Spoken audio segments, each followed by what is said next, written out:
to enhance the design along with fixing all of those deficiencies and problems that need to be fixed.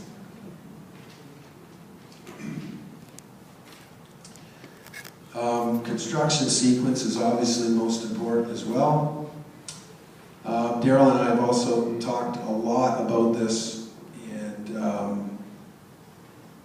looked into a lot of different options on how we could implement this plan.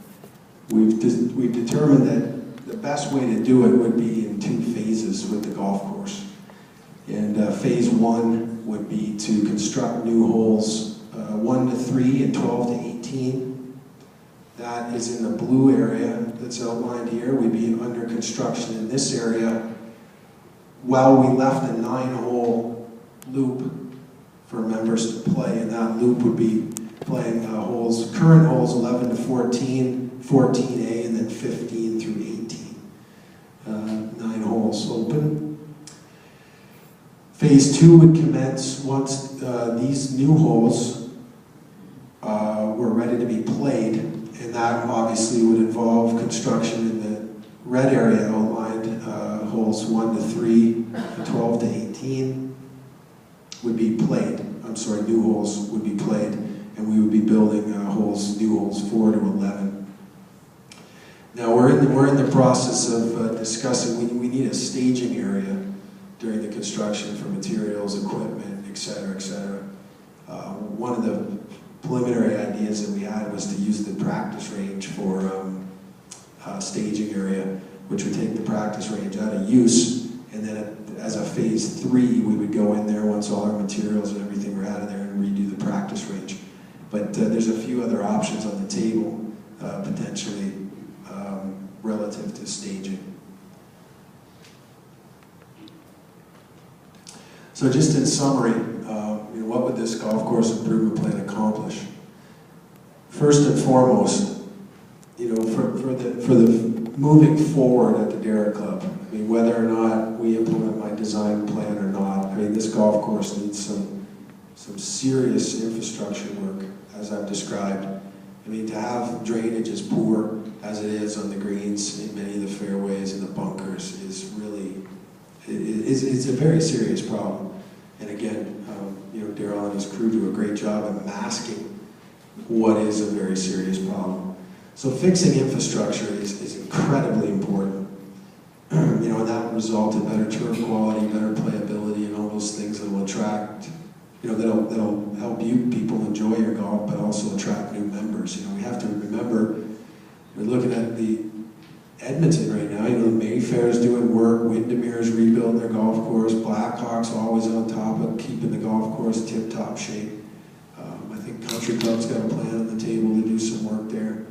And essentially, other than a few little nips and tucks here and there, the Derrick Club course has been sitting and hasn't been significantly upgraded in a number of years. So from a competitive standpoint for the club moving forward, fixing infrastructure is very important. But again, obviously I'm biased, but looking at enhancing the design and doing what we can to make it an even more attractive golf club for prospective members in the future who might be looking at other clubs and courses is very important. Again, I think the new layout as proposed on the plan really improves the flow of the golf course and the sequence of play from the first tee to the 18th green. I think it also resolves some of the safety issues that we've talked about by creating a number of new holes, shifting some tees and greens, etc. From a golf perspective, the variety is greatly improved.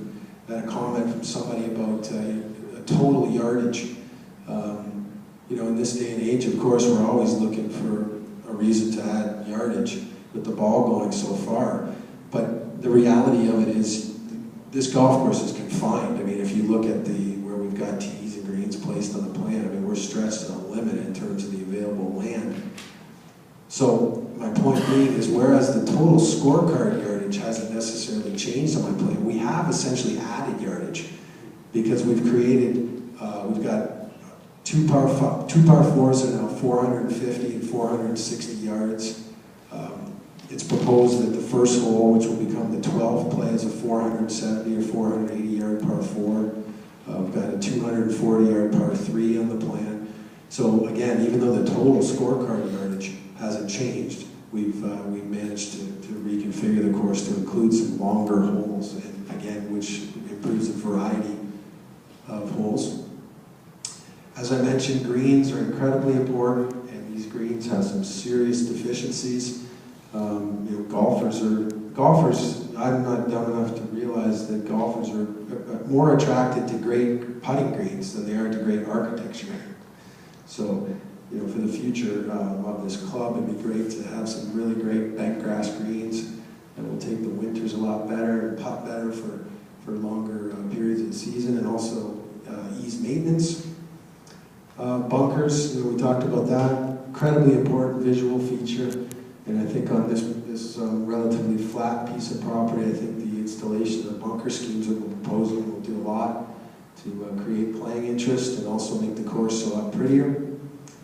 And again, drainage. Redoing the tees, again, greater flexibility, create some of those long holes I just talked about, take a look at making a more comfortable forward course. 2 forward courses, the regular forward tees and the junior course that we talked about. Dredging the ponds out, improving water quality, improving the appearance of the ponds, providing you with a more water storage capacity, which is important. We talked about improvement of the practice facilities, which I think, again, that short game practice area that we're proposing with the rerouting of the course will be a great asset to the club. And at the end of the day, it's about creating a distinctive golf course at the Derrick Club that's going to be incredibly attractive in terms of future members, members' pride in bringing out guests and whatnot, and having a golf course that matches up with the club as other improvements to the other amenities that are provided here are continue to happen. And just as a conclusion, the ideal in golf course architecture is something that I always think about. And in a nutshell, what that means is it means creating a golf course that challenges good players, but at the same time presents an opportunity for everybody else to enjoy golf. In golf course architecture, we don't think about it the way a lot of golfers do. Golfers say, well, that course is easy or that course is hard. We're not trying to make it easy or hard. It's actually way too easy to make a golf course hard. You just narrow the fairways, grow the rough 6 inches, and suddenly it's hard. What we're trying to do is build interest. We want the golf course to be as interesting as it possibly can be to the widest demographic of players, and we want it to be attractive. So, in a nutshell, that's what that plan is basically proposing, is to create a more interesting and a more attractive golf course at the Derrick Club that's going to be distinctive not only in this market, but hopefully throughout Alberta and throughout Canada. And I really do think we have an opportunity to do something pretty special here. We've got a great team in place. Daryl and I have become really great friends in the process of putting together this plan. I really enjoy working with his guys. He understands the methodology that I use and the philosophy that I use. I think, in my opinion, we've kind of got the stars aligning in a way. And it's, in conclusion, it's really a privilege to be here. I know this is a great club. There's a lot of good things going on around here. It's a great location in Edmonton, and I sincerely look forward to the opportunity to give you something that I know you'll all be proud of and enjoy for many, many years to come. So thank you.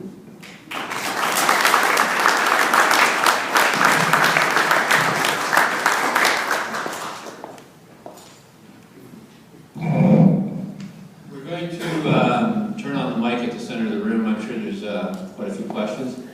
We can revert back to any slide you want to revert to. If you want to frame your question, Jeff can scroll through. So without any further comments, please line up the mic and we'll move forward with the questions.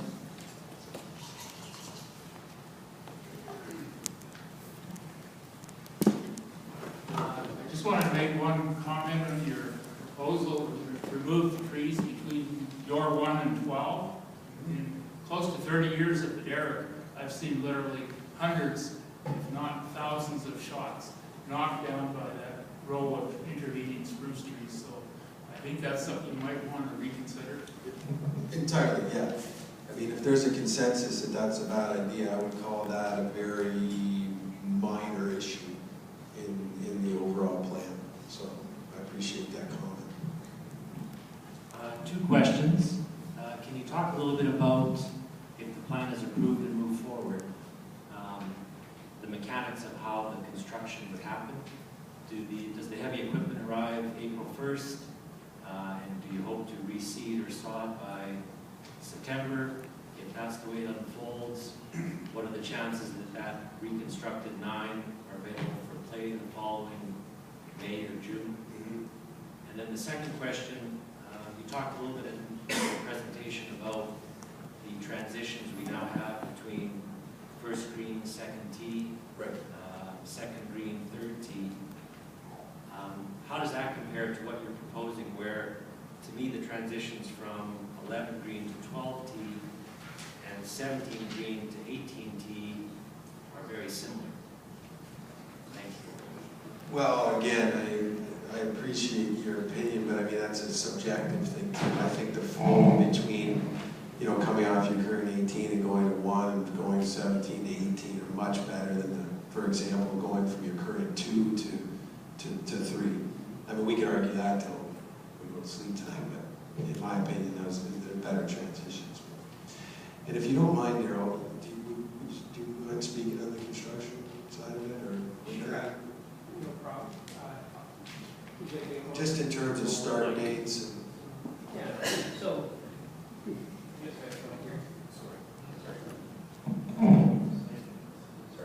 So, we've talked about this as a Greens Committee and with Jeff in the event that the membership went ahead with this plan and looking at how the construction method could go forward. So we looked at it as a group effort, including a crew of employees from the Derrick Club, a couple of contractors in Edmonton, and Jeff and his group from Ontario. So it would be a 4 kind of pronged approach using all of these different groups of people, and with the club being essentially the general contractor if that did go forward.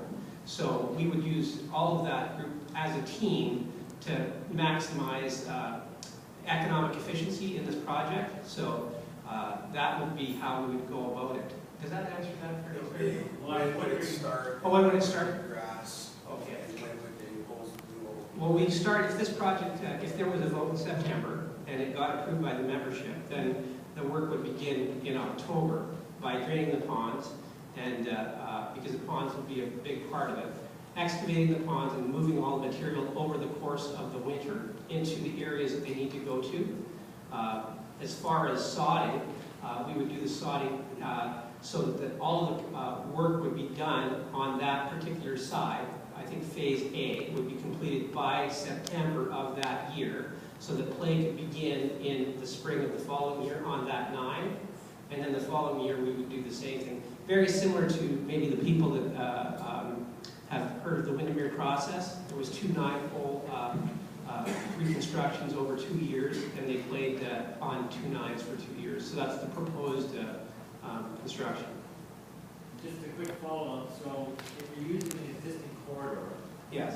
does the redesign envision that that whole fairway gets ripped up so that new drainage and contouring and sod is all put in place? And then is that seeded? Is that sodded? That's sodded, and yes. So every bit of each part of the golf course in this proposed plan would be completely redone. So there wouldn't be like the fairway would be completely redone. New irrigation would be installed in those areas, and then soil and sod would be placed. Is that it? Okay. That's a lot of pressure. As soon as anyone asks about grass, though, I have to defer to the superintendent. As soon as the grass goes down, I don't know what I'm talking about. See, you don't like our netting along the 9th hole. So if you take that netting down, the golf ball is going to go onto the road and there are accidents. Are you responsible? Could be, huh? I got my liability insurance paid up. What you're not taking into consideration is we're shifting the tees to the right and